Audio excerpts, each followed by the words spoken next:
Thank you for your testimony, sir. Mr. Geitheimer, it's very good to hear all of the things that you have mentioned. I think all of us have the same problems Thank you, somewhere. Chairwoman. Thank you, Chairwoman. Thank you.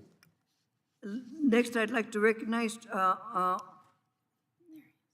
next gentleman from California, Mr. Costa, for 5 minutes. He's online. Thank you very much, Madam Chairperson, for your leadership in this important hearing that your subcommittee is holding. And let me also take a moment to congratulate you on the award that you recently received from the Army Corps of Engineers and other water agencies. Well deserved for your countless efforts over the years on trying to address water needs, not only in California, but throughout our country. Congratulations, well deserved, and thank you.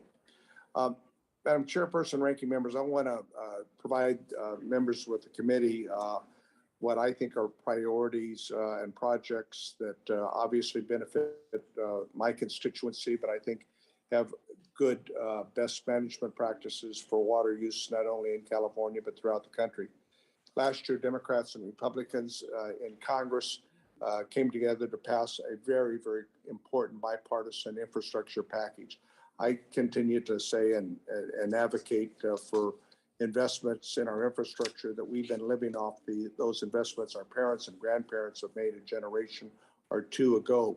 This passage of this important legislation last year, signed by the president, gives us an opportunity for us to begin making those investments that are long overdue.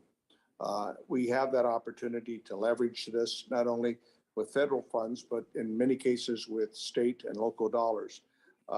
This infrastructure that we have throughout our nation is aging. We know that.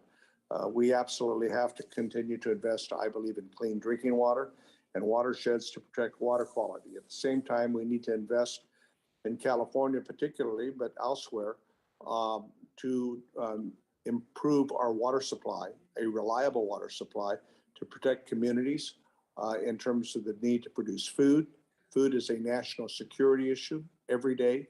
Putting food on America's dinner table is really a national security issue, and we should treat it as such. But we also have flood control issues that we have to deal with as well. The reality of climate change, I think, has made supporting more reliable water reserves even more critical. We all know Western states are again experiencing severe drought conditions. According to some experts, this year was merely a continuation of the so-called mega drought that's been happening for now 20 years. I believe it's the new normal. We average waterfall and rainfall and water supply in California on 10-year averages. And when you look at the 10-year averages, we don't have the infrastructure that tries to provide the balance on years when we have above average rainfall and snow, on years where we have below average, and we are in one of those times. California 2021 was the second driest year in recorded spanning and then more than 100 years since we've been keeping records. Repeat that. 2021 was the second driest year in recorded history in California. More frequent and the more intense droughts caused by climate change require us to plan, to adapt, and to rethink how we manage our infrastructure and utilize our resources for our food, for our cities, and for the environment. I want, with that in mind, to highlight a couple of proposed resources in my district to reoperate the Red Bank and Fancher Creek projects. These reservoirs were originally designed primarily for flood control purposes, but local water managers are now rethinking and have a proposal that would reoperate these not only to provide for flood control, but to maximize groundwater recharge in wet years. I know the chairwoman has done really remarkable things in the Southern California basin in her efforts to deal with recharge. This is a similar example. It's critical for improving long-term sustainability of depleted groundwater basins and for improving water supply reliability by having more water on hand in the dry years. And man, we are in those dry years. With ongoing drought and limited surface water supplies, we must use every tool in our water toolbox,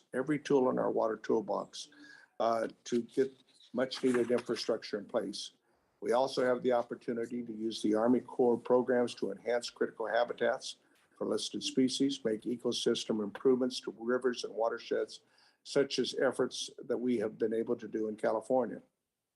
If done carefully and in collaboration with impacted stakeholders, we have the opportunity to not only provide greater water reliability, but also for improving and sustaining our agriculture, our food, which is obviously impacted by these drought conditions and the lack of investments.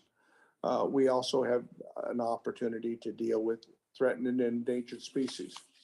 In California, we are on the verge of trying a new approach to adaptive management in our water system, known as voluntary agreements. If successful, these voluntary agreements give us an opportunity to create more collaborative management structure to compare current regulatory efforts. This strategy would also avoid costly and time-consuming litigation. Being engaged in battles in courts do not resolve our water supply. This strategy would also avoid costly and time-consuming litigation, and it would also kickstart ecosystem restoration efforts that benefit some of the iconic rivers and improve our Bay Delta Mr. restoration. Costa, your time is up.